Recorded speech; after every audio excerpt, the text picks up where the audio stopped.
Compañero, yo tuve un problema ahorita de conexión. Creo que hoy no estoy en el lugar que habitualmente les doy clase, pero no sé si me escuchan en este momento. Quiero agradecer a Blanca Cisneros por la oración. ¿Me escuchan en este momento? Sí, licenciado, sí se le escucha. Bueno, muchas gracias. En el nombre de Dios vamos a dar inicio entonces a la clase. Gracias, Blanquita. Sabe que le tengo mucha admiración, cariño y respeto.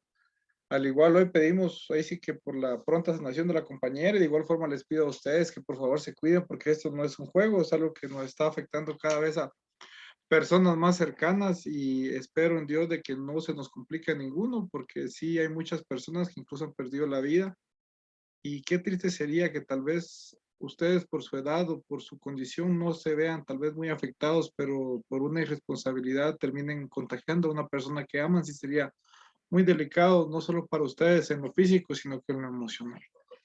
Vamos a dar inicio. Bueno, pues entonces empezamos con la clase. A ver, quiero que me cuenten su experiencia, qué les pareció la técnica del ensayo, porque es algo nuevo. Yo sé que muchas veces lo hemos escuchado, lo habían hecho de seguro en algunas otras clases, pero sin mayor instrucción.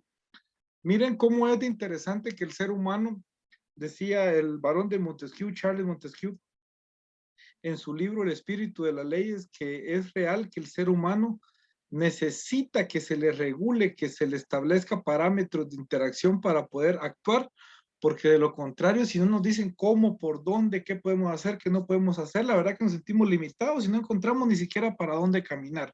Cuando yo les dije, un ensayo, algunos me dijeron de cuántas hojas, a mano, a computadora, en qué color de página, qué hacemos, dónde se lo entregamos. Necesitamos tener un montón de órdenes.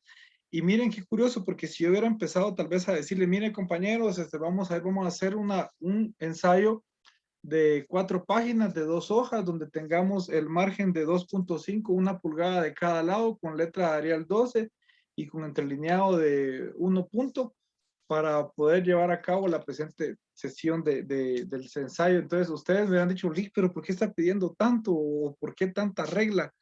Realmente las reglas a veces son necesarias y vienen a ser la respuesta a muchas situaciones que requieren intervención.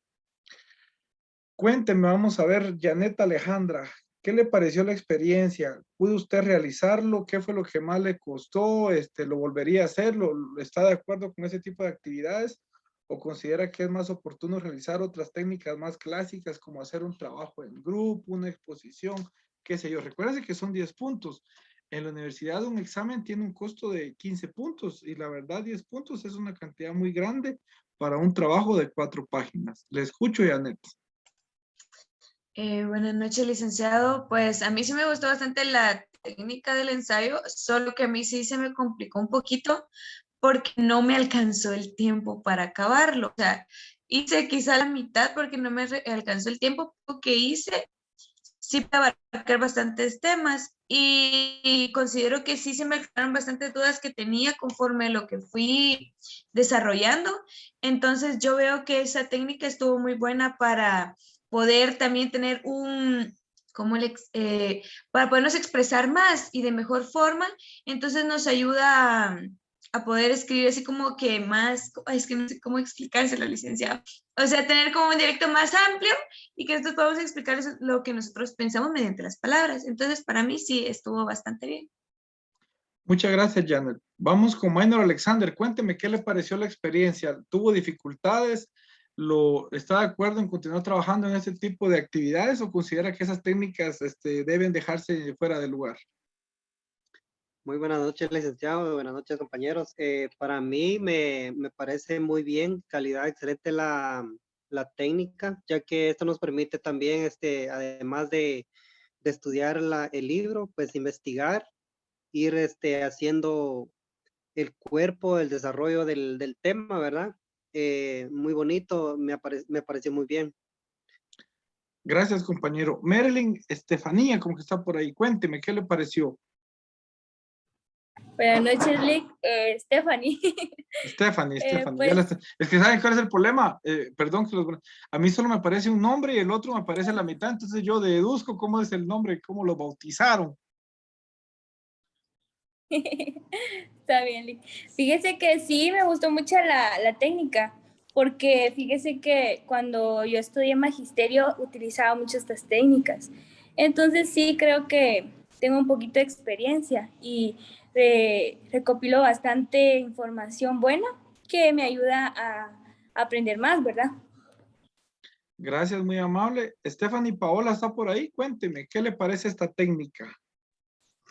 Eh, pues me pareció buena, como dicen los compañeros, porque al mismo tiempo que hacía el ensayo es como que estaba estudiando. Entonces siento que se me va a quedar más para la hora del parcial. Muchas gracias, compañera. Miren qué interesante. Cada uno va dando su punto de vista y la verdad que a veces nos aburre las técnicas que utilizamos y cuando implementamos estas, cómo me agrada escuchar que son recibidas de buena manera, porque lo que pretendemos es ir actualizando el conocimiento y sobre todo de que esto no sea tedioso ni aburrido. Yo sé que para ustedes es muy complicado estar recibiendo clases los 5 días de la semana, de 6 de la tarde a 9 de la noche, es incluso hasta tedioso. Reconozco que no todos los docentes implementamos las mismas técnicas, pero de una u otra forma yo aplaudo y valoro mucho la dedicación que ustedes aplican. Hoy pretendo con esto motivarlos a ustedes ser los gestores de su propio aprendizaje a través de la implementación de estas técnicas. Violeta Michelle, cuénteme, ¿está usted por ahí? ¿Ya había trabajado esta técnica o es hasta ahorita que la están aprendiendo a utilizar?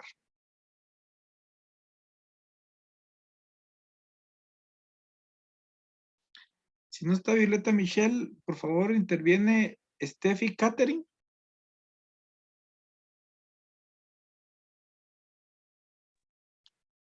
Buenas noches, licenciado. Yo la verdad no había utilizado esta técnica y me cuesta un poco escuchar sus clases porque paso trabajando, pero esto me ayudó para poder buscar yo misma la información y poder comprender mejor el curso. Gracias, muy amable. Ojalá, miren, pues, el redactar ensayos cuando tienen un valor uno se motiva más, pero de igual forma puede ser una técnica que ustedes pueden utilizar en cualquier curso para obtener conocimiento propio. Y les digo algo, si usted genera un ensayo, rara vez se va a quedar callado cuando le pregunten sobre un tema o de igual forma usted va a obtener conocimiento propio, el cual nunca se olvida porque estamos construyendo conocimiento. Eina Lorena está por ahí, cuénteme, ¿ya había trabajado esta técnica y qué dificultades tuvo?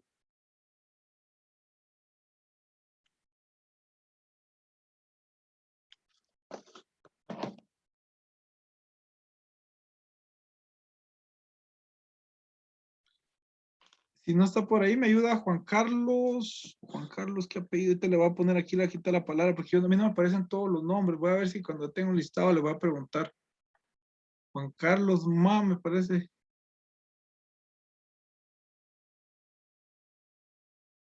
Si no, vamos a irnos con Gloria Melisa. ¿Está por ahí Gloria Melisa?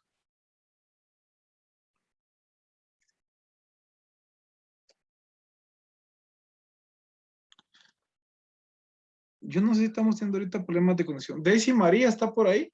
Esteban. Sí, licenciado, buenas noches. Cuénteme, ¿qué le pareció la técnica? Y le pregunto si ya la había utilizado. Pues sí, ya lo había utilizado con la licenciada el año pasado porque estoy repitiendo. Y es muy bueno porque aprendemos bastante. Bueno, gracias. Usted fue al grano. Miren, pues, esta es una técnica. La siguiente técnica creo que es, miren qué bonito, porque les voy a dejar que en grupo investiguen un tema, que redacten conocimiento y luego me hagan un video. Miren qué bonito. Yo pretendo con esto no estarles regalando los puntos, sino que ustedes se lleven una buena base para todo lo que viene posteriormente. Mario Estuardo está por ahí. Compañero, mucho gusto. Yo voy a ser un poco más específico ahorita con usted. Yo sé que su ensayo usted se dedicó bastante en poder realizarlo, al igual que muchos de sus compañeros, pero dígame qué considera usted lo más importante de su ensayo y si gusta le voy a permitir que le dé lectura en este momento, por favor. Pues yo creo que establecer un orden, ordenar las ideas. A veces, como dice el compañero, uno tiene mucho conocimiento y nos pasa a veces lo de Cantinflas, que tenemos todo, no es que no sepamos, sino que tenemos mucho conocimiento, pero lo tenemos desordenado. Técnicas como estas nos ayudan a estructurarlo, a darle un sentido para que a veces uno hable, pero al final debemos llegar a una conclusión. ¿Cuál era la última parte del ensayo en base a la estructura que yo le envié? Era esa conclusión, que es el objetivo prácticamente. A veces hacemos un trabajo de investigación por lo regular desde el básico, estamos en eso que nos dicen investigación. Ah, bueno, es individual o en grupo. Primero dice una introducción, luego viene el desarrollo del tema, luego generamos conclusiones, recomendaciones, bibliografía. Excelente. Y resulta que no sabemos ni de dónde salen las cosas, no que nos la inventamos, y realmente cada una debe ir de la mano. Primero, principalmente entre una investigación debe tener un objetivo general y específicos, porque los específicos nos va a dar los capítulos o el contenido dentro del contexto del tema que estamos investigando. Cada uno de esos capítulos o bloques de investigación nos va a generar una conclusión, y esa conclusión debe ser un problema al cual se puede investigar posteriormente, el cual vamos a formular una posible forma de solucionarlo llamada recomendación. Entonces todo va concatenado, todo va unido, todo va relacionado, por lo cual al leerlo usted va a encontrarle sentido. Pero si usted agarra a hacer un texto, un resumen sin tener un orden, rara vez va a cumplir el objetivo, que es transmitir ya sea un resumen de lo que usted leyó. En este caso, algunos compañeros me dijeron, Lee, fíjese que yo encontré más temas de los que dice en el cronograma con los que vimos en la clase, o incluso en el libro yo vi más, o yo vi un video que mencionaba otras fuentes. Pues como yo les dije que lo que yo quería ver acá era su interés y sobre todo una estructura dentro del trabajo que me iban a presentar. Llenar 4 páginas, miren, pues si usted habla casaca, se echa de ver. Si usted está empoderado de lo que está hablando, pues también se echa de ver. Yo le voy a pedir ahí a Flor de María, está por ahí, yo sé que usted hizo un trabajo muy bonito. Cuénteme, ¿qué le pareció la dinámica? ¿Qué fue lo que más le llamó la atención? Y me gustaría que le dé lectura a un extracto de ese ensayo, porque yo sé que usted se dedicó mucho para poder realizarlo. Buenas noches, licenciado. Buenas noches, compañeros. La verdad es que a mí esta técnica me gusta bastante, porque aquí uno puede profundizar acerca de las diversas cuestiones, o sea, de los diversos conceptos. Uno puede ir más allá de su significado, puede uno indagar en la historia. Entonces, lo que a mí más me pareció interesante es que en los conceptos que usted nos implementó, licenciado, todos estaban acordes a los periodos de la historia de Roma. Entonces, yo intenté darle un orden a mi ensayo, explicando primeramente a qué se refería cada uno de los términos que usted nos indicó que debían ir dentro de ese, pero abarqué más términos, o sea, no solo los que nos había hecho, sino otros. Entonces, después de darle una significación a los términos, yo indiqué en qué parte del periodo de Roma se encontraban. Ahorita voy a leerles alguna parte. Primeramente decía de que un ensayo se realizaba indicando un... Ay, se me fue. Tranquila. Autores. Tenía que indicar uno tenía que indicar un autor citar a un autor, perdón, dentro de el ensayo, y también poner puntos de vista personales. Entonces yo inicié dando a entender primeramente lo que es una fuente del derecho. Y coloqué una cita y dice, es una fuente de derecho, es toda aquella regla que integra el marco normativo que impone conductas positivas o negativas de hacer o no hacer a los habitantes de un estado, o sea, aquello de donde el derecho surge o nace. Estas son las denominadas fuentes formales. Después yo comencé dando una profundización a los conceptos, y por ejemplo empecé a vincular todos los conceptos que ustedes había mencionado, todas las fuentes formales del derecho, dentro de esta ius, civitas, la autoridad de la potestad, la jurisprudencia, abarqué otros, y de último yo traté de darle un orden, y fui de lo general a lo particular. O sea, primero me fui por todas las fuentes formales del derecho romano, y de último yo di mencioné una pequeña historia que es de Justiniano. Yo hacía mención ¿Pudiera aquel- compartirnosla, por favor? dio un aporte muy, muy importante. Sí, puedo, ahorita De la lectura, si gusta. voy a leerte. Yo mencionaba que en el periodo de la historia de Roma surgieron algunas fuentes formales que mencionamos con anterioridad. Que es increíble darnos cuenta cómo es que todo esto poco a poco va evolucionando y lo que era un rompecabezas ya está empezando a formarse. En esta parte surgió la ley como una disposición dictada por el pueblo que se reunía en comicios y fue aquí donde suscitó la ley de las 12 tablas. Casi no se habla de esta porque lo que se sabe de la misma proviene de leyendas. Entonces luego yo mencionaba de que todo empieza a cobrar sentido y en este periodo mencionaba que nacieron los plebiscitos y así. Luego, coloqué que quizá hemos escuchado que lo último es lo mejor. Y vaya que tengo un dato súper interesante bajo la manga que se origina en la historia de Roma. Y puede ser que algunos conozcan sobre el personaje Justiniano y otros no. Pero hoy sabremos quién fue y reconoceremos uno de sus aportes más valiosos. Resulta que Justiniano fue un emperador romano de Oriente y era conocido como el Grande o el último emperador romano que luchó por reformar el Imperio Romano. Justiniano era un hombre proveniente de una familia humilde. Justino, su tío, como no tenía hijos, designó a Justiniano como sucesor y fue ahí cuando algunas cosas cambiaron porque se enamoró de una exactriz que se llama Teodora. Pero ¿qué cosas cambiaron? Resulta que promulgó una ley que permitía los matrimonios de distintas clases sociales. Ahora vamos a conocer cuál fue ese aporte importante que marcó la historia de Roma.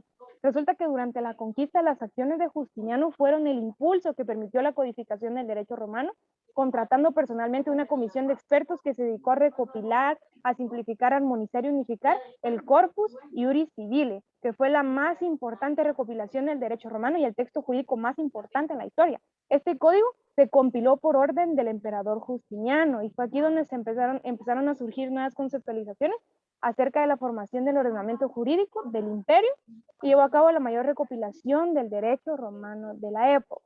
Y como podemos darnos cuenta, absolutamente todo va de la mano porque el derecho romano es el derecho más interesante de la antigüedad y en su evolución puede estudiarse claramente la influencia de los diferentes factores sociales, políticos, religiosos y económicos a través del tiempo, incluyendo la época actual. Las leyes romanas, a pesar de haber existido en épocas tan remotas y responder a algunas necesidades distintas a las nuestras, constituyen el más sólido fundamento de las legislaciones contemporáneas. Aquí los romanos elaboraron su derecho con gran sencillez, resolviendo los problemas que se les presentaban con la mayor simplicidad. No generalizaron ni intentaron formular teorías generales o hipótesis, rehuían a las definiciones, aunque en algunos casos las hayan hecho y con gran concisión. El estudio del derecho romano es importante porque, por ser antecedente de nuestro derecho, y su estudio acostumbra a la mente a ir decidiendo un sentido jurídico que nos ayuda a resolver los problemas que posteriormente se nos presentan en la vida personal. Entonces, finalicé, esta era como una conclusión dando a entender de que todo va de la mano en la historia de Roma y finalicé con una interrogante que es, ¿ahora qué nos queda? Profundizar en la historia porque si conocemos nuestro pasado lograremos también comprender el futuro que está por delante. Muchas gracias, Flor. La verdad que aplaudo y valoro mucho su dedicación. Voy a disfrutar leyendo ese ensayo. Créanme lo que voy a profundizarlo para valorar mucho la dedicación que implementó. Sé que muchos también se dedicaron bastante. Gracias, Liz. Vamos en su momento a analizarlo. Gracias por su intervención. Abner, ¿estás hoy? ¿Sí ya tenés audio? ¿Ya tenés micrófono, hermano? Todavía no te escuchamos, fíjate, algo por ahí está raro, pero no tengas pena. Posteriormente vas a intervenir, no tengas pena. Si nos escuchas, solo hacemos así, mira. Va, excelente, pero otro día te damos la participación. Gracias por estar presente. Vamos a ir, miren, como a eso de la tarde, muchos se asustaron y me dijeron, Lick, fíjese que yo no sé, mi nombre es Romano y yo no vivía en Roma y yo no sé si me llamo Espartaco, si me llamo Rómulo, ¿cómo me pongo? ¿Cuál es su nombre romano? Y le voy a dar un punto al que me diga su nombre romano en base a lo que investigó. Se levanta la mano o empieza a hablar ya. Le voy a dar un subpunto y me manda ahí su nombre para irle dando su punto.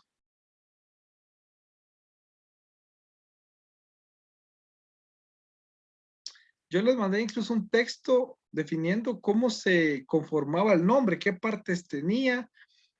y le mandé un ejemplo. ¿Cómo debía usted conformar su nombre? Janet Alejandra, le escucho y vamos por un punto, pues.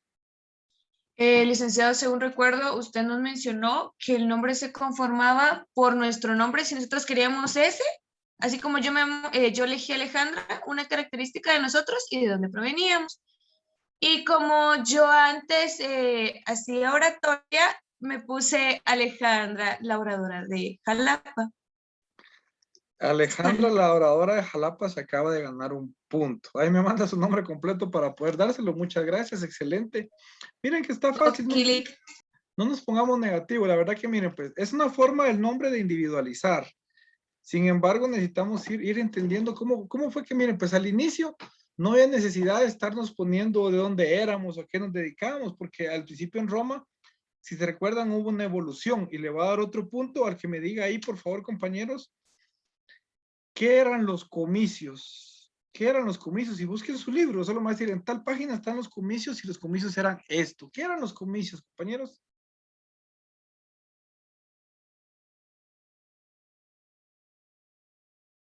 Hay varias definiciones, pero la esencial de los comicios está al inicio. Cuénteme, ¿qué eran los comicios? Me levanta la mano y me dice su nombre y me va a mandar su nombre posteriormente para darle un punto también.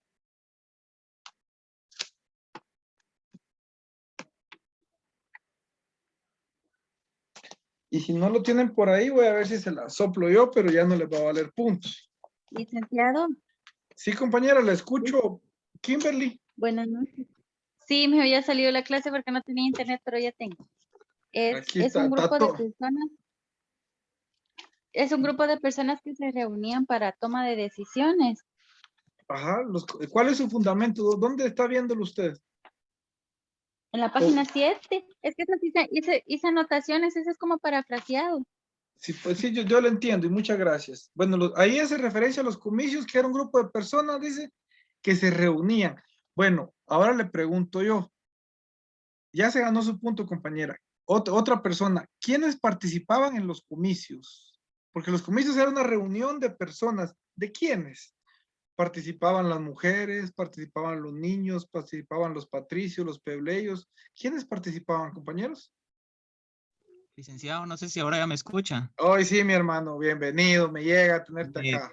Me había salido de la reunión porque desde un principio tuve problemas con el audio y estaba hablando y creo que no me escuchaban. No tengas pena, si ahí yo creo que te tiraste una buena oración, pero no tuvimos el gusto. De repente al cierre nos apoyas nuevamente.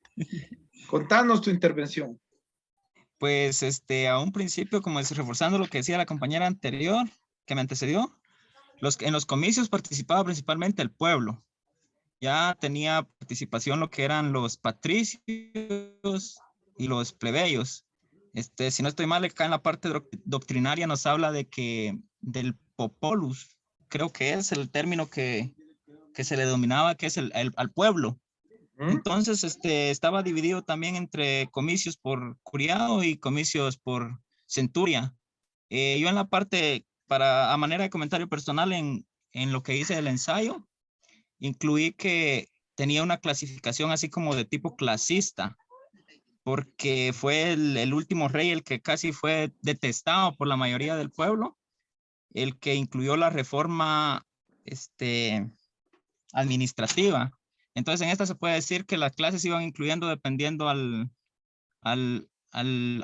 cómo estaban las personas en lo político, como quien dice, cuánto tenés, cuánto valés.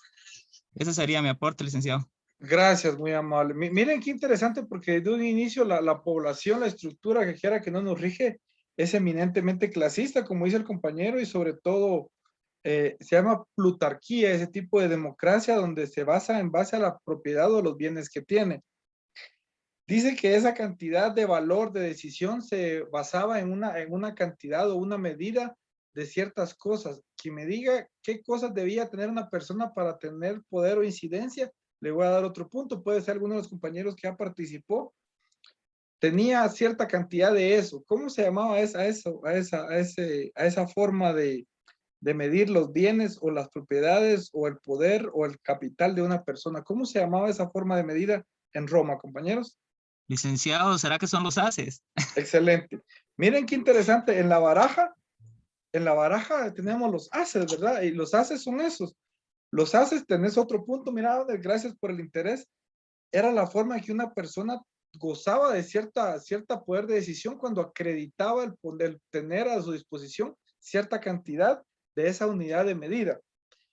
En base a la cantidad de haces que usted tenía, era invitado a participar, ya sea dentro de esos comicios, ya sea dentro de la centuria o en todo caso de la curia como representante de una tribu, porque fue necesario irnos individualizando. Entonces al principio no había muchas leyes porque era fácil organizar, no es como que usted en su casa tal vez hay ciertas leyes que aunque no estén escritas, saben que tal vez la pechuga de la gallina cuando hay gallina de almuerzo, o saben quién se la va a comer, o sabe que antes de comer tiene que lavarse las manos, o tal vez si usted es el más pequeño o es la damita teniendo la cultura machista que tenemos, tal vez es quien le corresponde apoyar con la limpieza de la mesa o recoger la basura o lavar los trastos que se utilizaron. Ese tipo de costumbres no es necesario escribirlas, pero se respetan y se valoran. Por ejemplo, la hora de almuerzo es a las 12 y cuidado aquel que no esté en ese momento. Ya no come o se lo lleva a Judas porque no participó. Dentro de ese orden de ideas, ¿cómo se llamaba la principal fuente del derecho romano que se repite en todos los periodos sociopolítico-económicos de Roma? ¿Cómo se llamaba esa fuente del derecho? La costumbre. Gracias, Kimberly.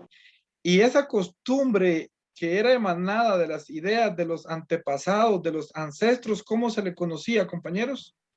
El mores maiorum. Gracias, Ricardo. Miren qué interesante. Miren qué bonito y cómo hoy hablamos el mismo idioma. Hoy por fin creo ustedes me están entendiendo el curso porque hicieron algo significativo. Leyeron, interpretaron, generaron ciencia, generaron conocimiento, utilizaron un método como lo expuso ahí la compañera Flor, donde implementó el método deductivo de lo general a lo particular y generó conclusiones a través del razonamiento, utilizando el raciocinio, utilizando premisas, llegando a tener incluso descartar conocimiento falso, falacias, y teniendo certidumbres que tiene usted por ciertas. Hoy por hoy, si yo le digo, deme una carta, o yo le preguntara, a ver, compañero, Ever del CID, ¿de qué se trata la clase de Derechos Romanos? Usted me va a decir, muy contento, licenciado, la clase de Derechos Romanos, iniciamos hablando de lo que son las fuentes del derecho romano. Hablamos de los periodos sociales, económicos, culturales de Roma y cómo se fue organizando. Hablamos de los reyes, de la república, del imperio y cómo algunos emperadores dieron un aporte significativo al derecho. Cuando hablamos de los reyes, se dan cuenta que no hemos profundizado tanto. El primero tal vez fue Rómulo, el segundo quién fue, luego vinieron otros que fueron más, el segundo fue un poco más religioso, luego vieron otros que ya fueron un poco más guerreros, de referencia al libro ahí. Posteriormente hubo otros que hicieron ciertas reformas en lo legal, en el carácter de las leyes. Asimismo hubieron otros que fueron de carácter más que todo sanguinarios, déspotas que se olvidaron del pueblo y fueron los que llevaron a aborrecer la figura del rey, llegando a conformarse la república, que en primer término, escuche bien, era regulada ya no por un rey, sino que había una figura máxima de autoridad de dos magistrados. Un punto, la persona que me diga cómo se llamaba, cuál era el cargo, cómo se conocía esa figura dentro de la administración del poder público de Roma. El Senado. El consulado. No, miren, pues, gracias. Me hablaron dos, me habló Ricardo y ¿quién fue el otro? Yo, licenciado, Abner. Abner, va. Abner, me dijiste el Senado o el consulado. El consulado. Y Ricardo me dijo el Senado. Vamos a explicar, sí. te vamos a dar el punto a Abner. Mira, Abner, hoy ya llevas 3, ya vamos cerca del cienazo, gracias. Miren, pues, Ricardo, tenés mucha razón. El Senado tuvo una facultad muy grande con respecto a la administración pública, en el entendido que al inicio el Senado era conformado por personas mayores que aconsejaban, era un órgano consultivo del rey, que era integrado por personas mayores. Sin embargo, terminando la etapa de la monarquía, pasó a lo que fue la república, y esa república, es cierto, el Senado estuvo a cargo del poder, sin embargo, nombraron magistrados o representantes dentro de esas magistraturas. Vamos a tocarlas un poco, no sé si entre las tareas que les dejé, vamos a revisar si en el cronograma les dejé eso, pero las magistraturas habían varias, ¿verdad? Había el cónsul, había el dictador, había el lictor, había el censor, había el edil y eran magistraturas de carácter temporal, donde usted va a tener que saber cuánto tardaban, cuánto les pagaban, si era solo uno, si eran dos, si era un órgano colegiado o individual, si tenía imperium o potestas. En su momento lo va a usted analizar. Pero tiene razón lo que dijo Auner, en el sentido que la figura era cónsul, y eran cónsules, y de igual forma ahí surgió lo que era el tribuno de la plebe, como un representante de los plebeyos, en el sentido que era representante de los pobres, y él todavía tenía la facultad de decir si una ley emanada por el Senado o por una figura de una magistratura superior, él todavía podía denegarla. Tal es el caso que hoy por hoy, a pesar que el mismo presidente emane nuevas disposiciones, aún así el Congreso tiene la facultad de poder oponerse a esas decisiones, validando o dejando sin efecto, a pesar que el presidente haya nombrado, porque ya no estamos dentro de una figura dictatorial como la de un rey, ni de un emperador, sino que el Senado tiene cierto poder, pero nombraban en aquel entonces a 2 personas denominadas cónsules. Pasamos a la República. En la República hubieron otro tipo de fuentes del derecho. ¿Cuáles fueron esas fuentes? ¿Pudiera ayudarme por ahí, Estefany y Paola? No sé cómo iremos, si ya se actualizó con los contenidos, y si no, pues le preguntamos en otra oportunidad. Buenas noches. Buenas noches. No, fíjate que no me he terminado de actualizar. No hay problema, posteriormente se integra. Gracias por su participación. Luisa Fernanda, ¿estará por ahí?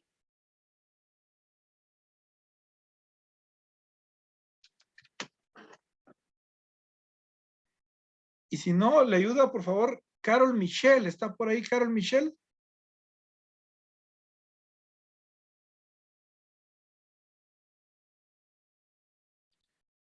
A veces lo que nos pasa es que tenemos un poco de retardo en el tema del internet. Damaris Yesenia, ¿está por ahí? Damaris, cuénteme qué otra fuente del derecho romano había en la República. Utilice su ensayo. ¿El Senado o los magistrados? No sé.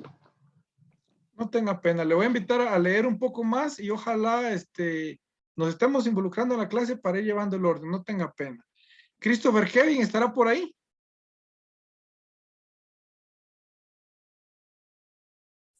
Buenas noches, licenciado.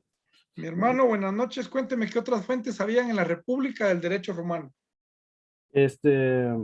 Por lo que recuerdo, Lick, está siempre la costumbre. Mire, pues, no es de recordar, utilice su libro, no hay problema. Yo le estoy dejando aquí no está, te está exponiendo, ¿no? Que utilice su ensayo. O vea su libro si gusta. Es que no me encuentro con el libro, Lick. No lo tengo.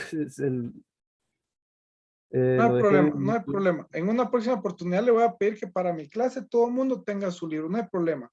Linda Elizabeth, ¿estará por ahí?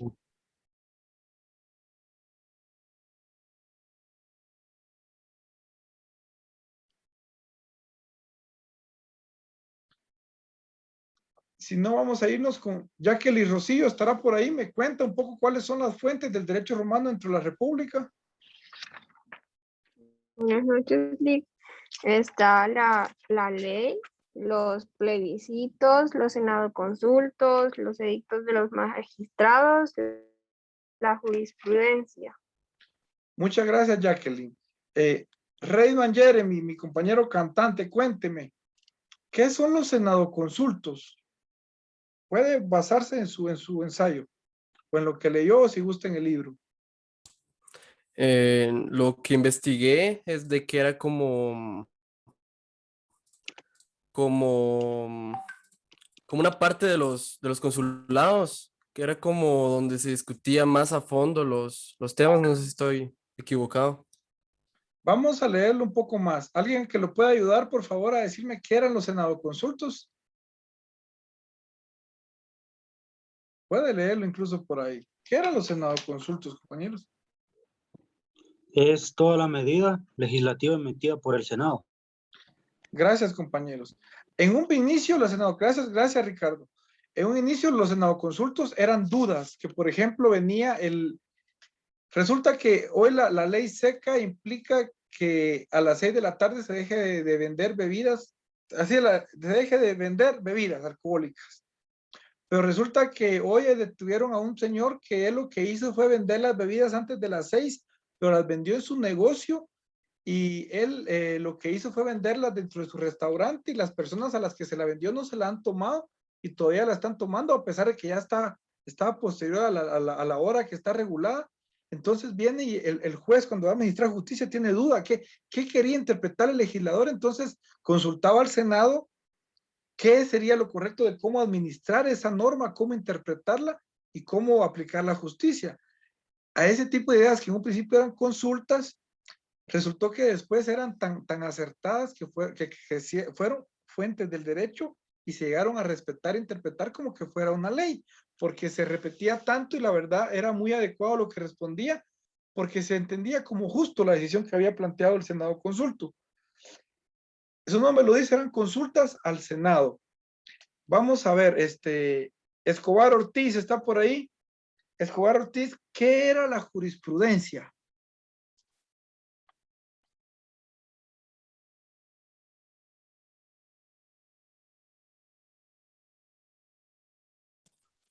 Eran las opiniones emitidas por los jurisconsultos.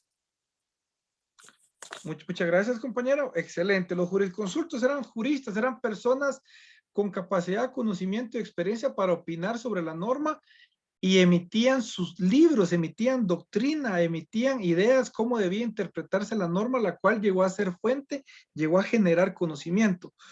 ¿Por qué necesitamos entender de que fueron diferentes momentos, diferentes contextos, diferentes formas de decisión de Roma, cuando primero mandaba al rey, cuando después mandaba al Senado?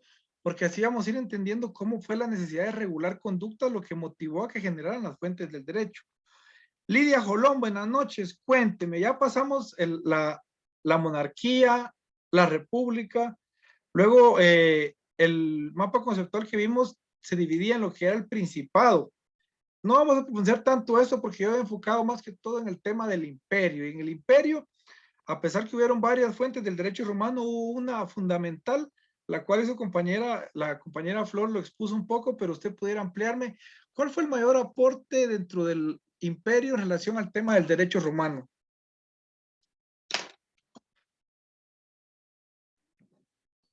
Buenas noches, licenciada.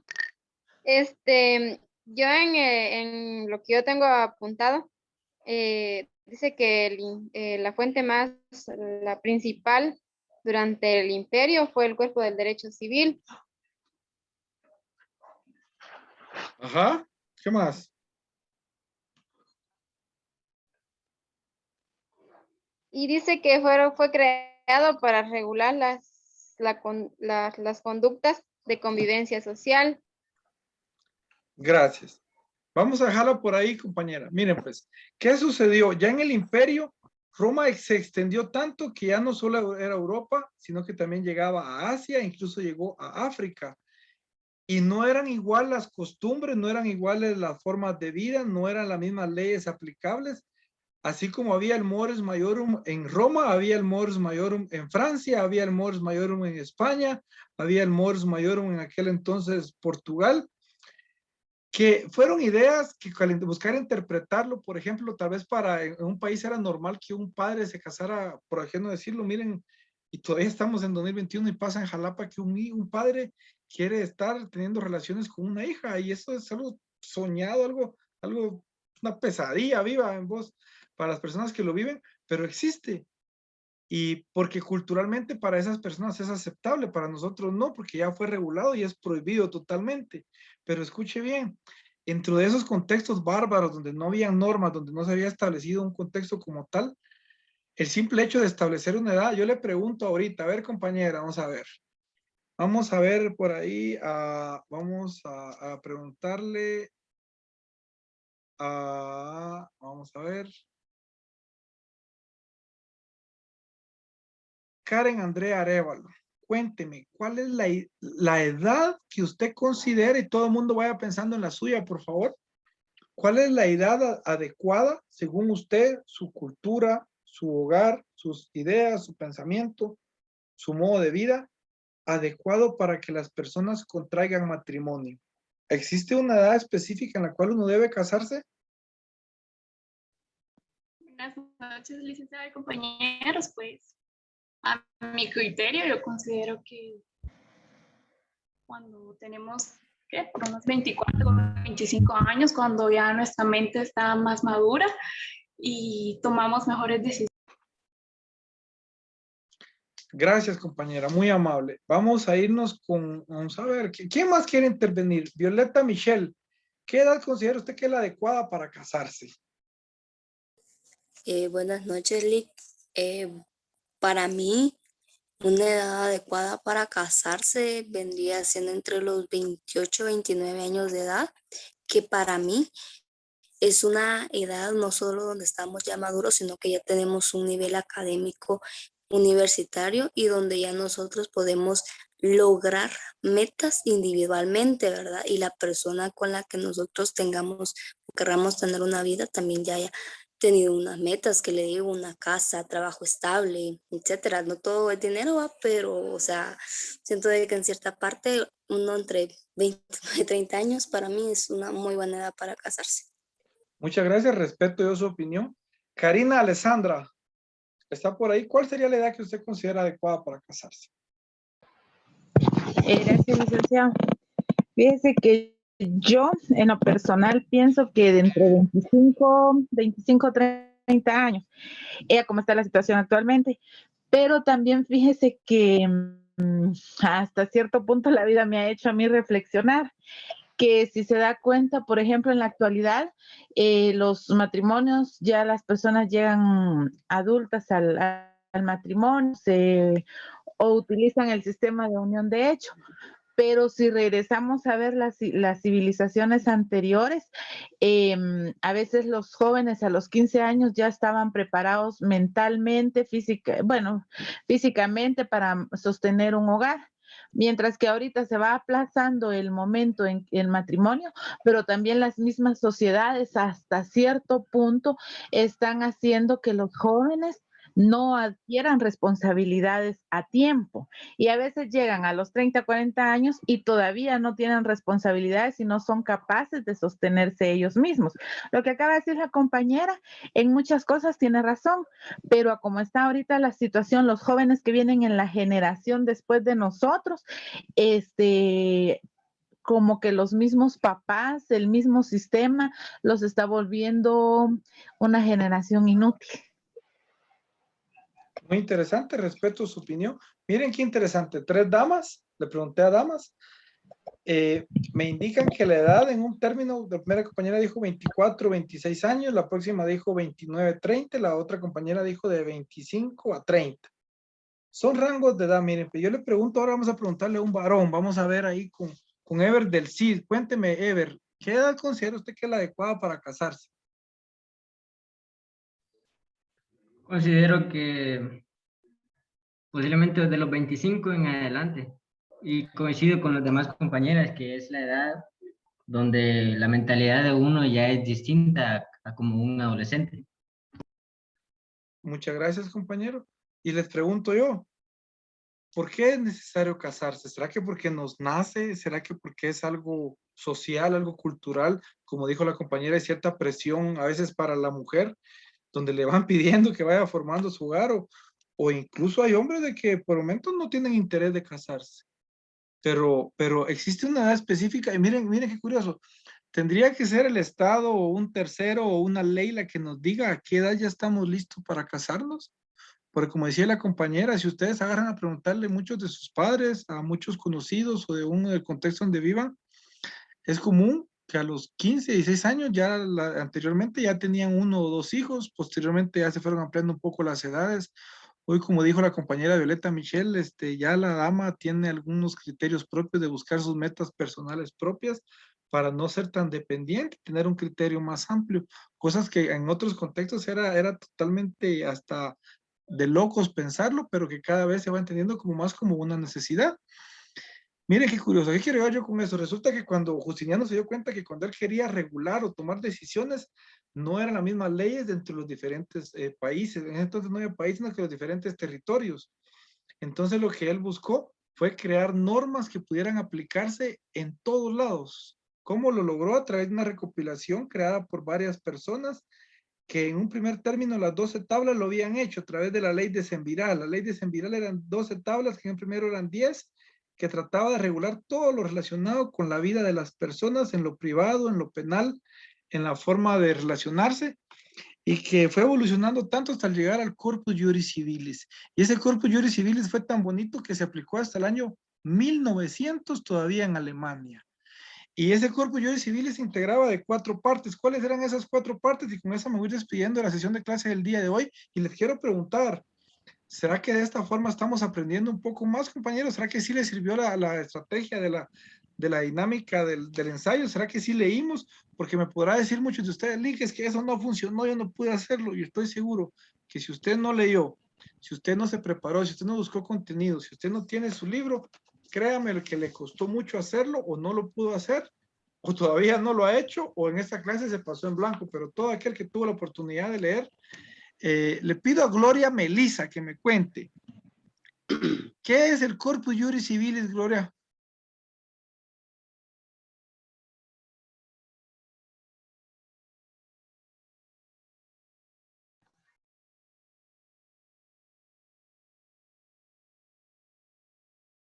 ¿Y alguien le puede ayudar? Licenciado. Sí, Karina, ¿le escucho? Es un conjunto de leyes jurídicas, ¿verdad? Que fueron recopiladas en el tiempo del emperador Justiniano. Y las 4 partes de las que constaba era el código, el digesto, las instituciones y las novelas. Muchas gracias, compañera. Ahí me manda su nombre, le voy a dar un punto por su intervención. Yo me voy a quedar por ahí. Les espero en Dios que esta sesión de clase, miren, pues, hoy ustedes me ayudaron a dar la clase prácticamente. Reconozco que es difícil o a veces es un poco complicado el poder ponernos de acuerdo, pero es real de que si usted lee previamente el contenido de la clase, donde usted va a tener la oportunidad de saber qué vamos a dar, porque entre la planificación está lo que hemos visto. Ya vimos las fuentes del derecho romano. ¿Qué nos corresponde investigar en este momento? Les voy a pedir que para el día de hoy, bueno, para el día miércoles, así le doy un poquito de tiempo todavía, tratemos de haber leído, porque hoy no hemos hablado todavía de lo que es el jus y el fas. Todavía no hemos hablado de algunas fuentes del derecho romano. Como decía la compañera Flor, hay mucho contexto acá, mucho texto también que desarrolla actividades de regulación de normas con respecto, como decía también el compañero Abner, con el tema de las clases sociales, con el tema de a quién va dirigida esas normas. Ojalá esto los motive a continuar formándose, a involucrarse en esta clase de temas, que apliquen esta clase de técnicas. Créanme lo que si usted lee el libro va a saber. Si lee el libro y ve un video, sabe un poco más. Dígase que fíjese que a mí lo que me cuesta un poco a veces es redactar. Estoy seguro que mientras más usted lea, va a tener más léxico, más conocimiento y sobre todo se le va a facilitar más redactar. De repente, y me gustaría mucho, yo tengo una empresa de dar cursos de cómo hablar en público y yo les voy a regalar un curso de eso. Un día de esto vamos a dar clases, no que les voy a dar un curso de cómo hablar en público para facilitarse no solo la exposición, sino que también la redacción. Pero vamos a ir desarrollando un poco más de conocimiento de lo que acá estamos viendo. Les pregunto yo qué les ha parecido esta técnica y me lo dejen saber tal vez en sus comentarios en el WhatsApp. Me voy a quedar hasta ahí. Yo les agradezco mucho que este viernes en la noche me hayan regalado su tiempo. Yo valoro mucho el esfuerzo que hacen, los recursos que invierten, no solo ustedes, sino que sus familias.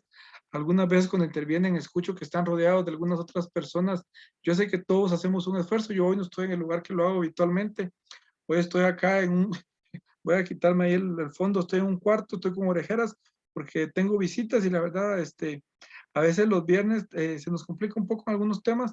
Sin embargo, yo quiero comentarles que para mí es un gusto estar haciendo hoy docencia con ustedes, compartirle un poco de conocimiento. Tengo la intención de que esta clase no sea aburrida, que podamos crecer todos juntos, valorar la oportunidad que tenemos de aprovechar este espacio de encuentro. Esta clase les va a servir para entender todas las clases, entonces que me pregunten sin pena. Si me preguntan hoy, tal vez yo no expuse mucho, los expositores fueron ustedes, pero porque estoy seguro que luego de haber leído, de haber redactado y de haber crecido en conocimiento, se les facilitó el poder intervenir. Ojalá el examen no les cueste. Yo el examen va a ser mucho no de hablar casaca, porque el que habla casaca se echa de ver, sino que por eso les pedí que redacten con estructura, con respeto al conocimiento, que valoren cada oportunidad que tienen de intervenir como un tesoro que va a fortalecer su carrera profesional. Les pregunto si hay alguna duda, compañeros, y si alguno de ustedes tuvo algún problema para enviar el ensayo, me lo hace saber inmediatamente. Yo puse algunas reglas, no quiero ser tan cuadrado en eso, pero si no las hubiera puesto, estoy seguro que todavía no hubieran mandado tal vez el ensayo o todo el mundo tuviera una justificación. Y por mi parte es todo. Quiero pedirles que por favor se cuiden mucho, que disfruten este fin de semana sanamente, que disfruten a su familia, que aprovechen el tiempo, que valoren los recursos que invierten tanto en lo que es libros, en lo que es acceso a internet, y que el tiempo que tienen en la academia lo utilicen para eso. Ya va a haber tiempo para compartir, para vernos, que sea hasta para hacer una fiesta y poder estar ahí alegres, pero aprovechemos cada momento. Ese momento nos toca aprender en casa y haciendo un esfuerzo grande. Ya nos van a vacunar y vamos a poder compartir, ojalá juntos. Por favor, encienda todo el mundo su cámara o quiero verlos para poder terminar la sesión de clase del día de hoy. Agradezco su tiempo. Miren, Dios me los bendiga. Gracias por el esfuerzo que hacen. Yo sé que es cansado, ya estamos en un viernes y espero tengan un muy buen fin de semana. Les mando un abrazo enorme y que Dios me los bendiga hoy. Cuídense mucho. Tengan buenas noches. Buenas noches, Lick.